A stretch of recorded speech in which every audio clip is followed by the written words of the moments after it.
الحمد لله والصلاة والسلام على سيد المرسلين وعلى آله وصحبه وبارك وسلم تسليما كثيرا إلى يوم الدين أما بعد. I have this unfortunate task of being the buffer between your food and so inshallah this is all beneficial. MashaAllah, I'm really grateful to all of our speakers and also to Maulana Bilal who came up. I only mentioned this to him about 2 days ago and he came and inshallah this will be a great source of inspiration for most of us.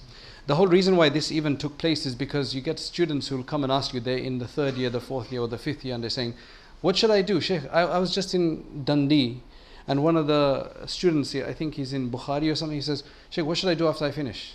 I said, I don't know. I don't know what you should do. I'm not your Sheikh, I don't know you. Why should I tell you what to do? Right? You need to find your place. I can give you ideas. And everybody, you don't even know what you will do yourself. You just have to have 10 ideas. Identify gaps of, don't just copy what other people are doing. Oh, he's doing it, let me do this as well. It's not a business, right? You can do that, you can go to another area, but also identify gaps. So now to start with takhassusat. Takhassusat, it means specialization. Ifta and academia, all of that is lumped into one because essentially this is not a career. So what I want to clarify here is that while going into madrasa, teaching this, that and the other, that can be a career. This is not a career, this is just specialization. You could be doing this and you could be doing all the other things that that we've mentioned already. The whole purpose of this is to specialize in a particular field over and beyond the general alim class study. So, alhamdulillah, if you go through the alim class study, then you learn a bit about tafsir, a good amount of hadith, usul al-hadith, some usul al-tafsir, some aqidah, a lot of fiqh, hopefully, and so on and so forth. That does not make you a specialist in any of those subjects. Right? It doesn't make you a specialist. You need to really focus and dedicate a few years to each one of those subjects to become a specialist, unless you are literally reading day and night. It's just a very, very complicated thing. Why would you want to do this? You see, if you want to leave something in the world after your death, if you look around, generally, if you look at all of the great scholars that we say rahimahullah to their name, after their name, they are somebody who've left an intellectual contribution. One is that you're a great bayan giver, a great speaker. You will inspire a lot of people. But somebody who leaves an intellectual heritage, generally in the form of writing, and to be able to write something or contribute in that sense, you need to specialize in it before you can put pen to paper, otherwise you will be torn to pieces. So takhassusat are very important. As I said, it's not a career on its own, it's just further study to then further go into aqidah, into tafsir, into hadith, or whatever it may be. It can be undertaken exclusively or along with a vocation such as imamat or other work.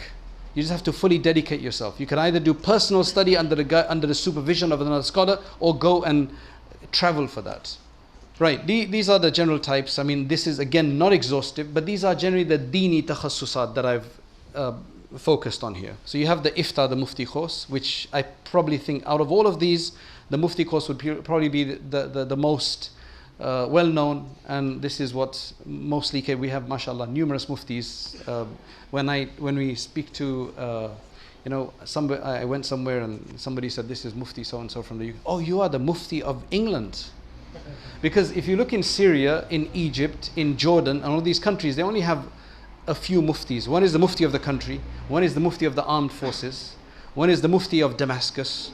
Right? It's a special position. Doesn't reflect your knowledge as such. And mashallah, we have many muftis. Right? Alhamdulillah. So that's the ifta course. I'm not denigrating, I'm just explaining the differences. Takhassus fil hadith. We really need this in the UK. This is not sufficiently catered for. Then what you have is people who haven't studied much usul al-hadith except Nukhbatul Fikr or whatever, and a few other books, and then they start giving certain. We have a big challenge basically in this regard, right? Takhassus fil qira'ah, right? That's quite important just for the continuation of, because every single qira'ah out of the 7 is supposed to be equal, right? I'm just going really fast. Takhassus fi tafsir. This is really important. Unfortunately, I can't recall at this point in time where a tafsir course, where there is a takhassus fi tafsir course that I can recommend to you. Takhassus fil aqidah. Again, another very important point, especially moving into modern philosophy. Not just knowing not just knowing your Sharh al-Aqaid well or your Kalam well, but also understanding the modern challenges.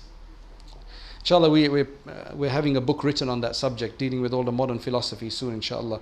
Qada, the judiciary course, right? That's very important, and the reason for that is, these when husband and wives have issues and the husband won't give talaq, or there's certain other marital conflicts, these things are very much needed. Masters and PhD, right? So you can take that route to specialize in something through a master's or a PhD, right? Suitability, what kind of a person you need to be to do any of this. Let me just ask a question. How many of you want to do some kind of takhassus after you finish?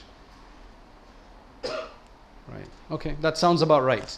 Because what you need is, not everybody's going to do this. Not everybody who goes through an alim course, unfortunately, right, is going to be wanting to spend another few years afterwards. Right. You need to be extremely studious. You have to have a certain type of intellectual acumen. You really want to. You have to have a certain category of that. Have a lot of curiosity. You want to know more. High aspiration. You definitely need that. And if anybody lacks high aspiration, read the Sayyid al-Khatir of Ibn al-Jawzi, rahimahullah. He'll give you that. And a number of other books. Firm resolution. And divine enablement, tawfiq. The benefits of this role, huge intellectual fulfillment, believe me. As Imam Shafi'i says, that if the muluk, if the rulers of the world knew what we had in our research and our understanding, then it is more pleasurable than sleeping with virgins. Right? And if you think that's an exaggeration, then subhanallah, that's not an exaggeration. Yes, we need leadership of the Muslims. It's going to be people who will do certain takhassusat, will become specialized in things that will hopefully be able to lead the community. Fulfillment of a fard kifaya, that's very important, a communal obligation. We need to have within every community somebody who is specialized in all of these subjects. So the normal imam in the masjid, he is the doorway, the gateway to all of this. Somebody's going to come and ask a strange question about aqidah. He doesn't know about apostasy. Richard Dawkins, somebody's come with their daughter, with their son, 15 years old, they've got issues. We don't know how to deal with this. Somebody's come with evolution. We need somebody with some takhassus to be able to deal with this. And train others after qualification. So at least provide an understanding. Even if people won't specialize, you can actually come back to London, for example, Leicester, wherever you want to go, and then at least make people aware of whatever specialization that you have. Okay. Generally, the challenges of this role will be, if you really are committed and you really want to do it, that's the biggest hurdle, but then it'll be costs and funding. A lot of this is going to require plane tickets. It's going to require you to go and maybe stay somewhere. It's not that, how much do madrasas charge nowadays? 2,000 a year or something? What's the madrasa fees? Huh? 2.5 now, right? This could be a lot more because you have to go, you have to travel different countries, look for a place, spend money. Spousal support, you want to get married, your parents want you to get married, or you need to get married, right? Then does your wife want to travel? You want to go. I remember when I was finishing Darul Uloom Bury, I was supposed to get married 3 years after that. But then, mashallah, some opportunity came up and I got fixed while just a few months or so before graduating. And there was a friend of mine who knew I was going to travel, who I wanted to travel and study for 3 more years. And then when he found out I got fixed up, he says, forget it. You're finished now, right? But alhamdulillah, it worked out. I did travel for 3 years. And after the first year, we had a child as well, right? So it worked. You need the commitment, but you definitely need to make a lot of dua that your spouse is going to support you. Otherwise, if she's crying, right, and you've taken her to South Africa to study, right? Or you've taken her to India, Pakistan to study, and she's crying, I want to go home, your life will be miserable, right? So if you want this path, you need to find a spouse who also wants that path. And if you both have it, Allahu Akbar. That would be the most wonderful thing. So travel, it requires a lot of travel. And of course, you have to come out of your comfort zone. You have to do strange things to go and do this, right? Takhassus fil hadith. Madahir Ulum Saharanpur, and that will be obviously very difficult for, it's easier for Indian, people of Indian background, but for Pakistani background, unfortunately, that's difficult. I'm not sure, does anybody know if there's a Takhassus fil Hadith program in Karachi or somewhere in Pakistan? Yeah. It's in Korangi? Korangi and Newtown. Korangi and Newtown. Okay, well, that I need to add to that then. And of course, Darul Uloom, these places have two-year courses for Takhassus fil Hadith, which is very important to have that. Alhamdulillah, we've got actually Maulana Harun, who did the Takhassus fil Hadith in Saharanpur, and he's here. So if anybody is interested, then please, because it's important to understand your takhrij and your asma'ur rijal and everything else. Okay. Takhassus fil qira'ah, there's obviously the madaris in the UK that have it. For those, unfortunately, if you've studied in a madrasa that doesn't have it, then it would probably require you to go out to India, Cairo, and other places. Okay, carry on. These are just ideas. This is not exhaustive. Takhassus fit tafsir. Anybody have suggestion? Is there any course anybody knows about? Because I know 1 year they had it in Saharanpur. If there's enough of you, I'm sure we can get it organized somewhere. But the Mufti Zarwali Khan in Karachi. And Takhassus fil Aqidah. This is a new kind of a subject which people are gaining a lot more interest in. And inshallah, make dua that locally we can organize this and some of the other takhassusat programs. There is a project in mind. There is a project in the works right now to provide takhassusat for graduates, inshallah. So make dua for that. Qada, judiciary course. Imara Shar'iyya, Patna, Bihar, India. Qadi Mujahidul Islam's place, rahimahullah. Darul Uloom Karachi, I believe, has one. And also Jamia Ashrafiyya has one. Right? This is for qada, to understand how those, and masters and PhD. Now, this is something that a lot of people are interested in. I'm not going to speak about going into engineering or pharmacy or something else. That's a whole different category. Somebody else can speak about. Alhamdulillah, we have numerous scholars who've gone into various different fields in the secular side of things. I'm speaking about how to get into a master's or a PhD. Generally, your alim class certificate, unfortunately, does not equate to much in terms of the accreditation. I tried both here in the UK and in America, and it doesn't amount to much. Yes, if an individual university sees your sanad, your certificate, and they say, okay, you look like a talented individual, they may make a discretion. But otherwise, from an accreditation perspective, it doesn't, unfortunately, it's not equal to anything. Generally, what you must do, right, and if you want to go this way, please do not go into a BA course and go and sit with these 18-year-olds. You've just spent 6 years or 7 years or whatever, and then you go and do A-levels again. I just find that really ridiculous, to be honest. That's my perspective. And then have to go and sit with these 18, 19-year-olds and do that. Rather, the options there is try to get into a particular university if you can through some contacts. If you cannot, then generally if you go to Cambridge Muslim College, which has a wonderful course, 1 year, and it just gives you a great diversified understanding of how our society works. Everything, from astronomy to anthropology and counseling and feminism, and subhanallah, it's really good. But the benefit is that if a lot of people who've done that course, then they can generally jump from that into SOAS for a master's. Right? So you cut out everything else. You don't have to worry about your BA anymore. The other option is a lot of people are going to Islamic Foundation, whether to do Islamic finance or some other course. And then, Markfield, yeah, that's yes, Markfield in Leicester or outside of Leicester.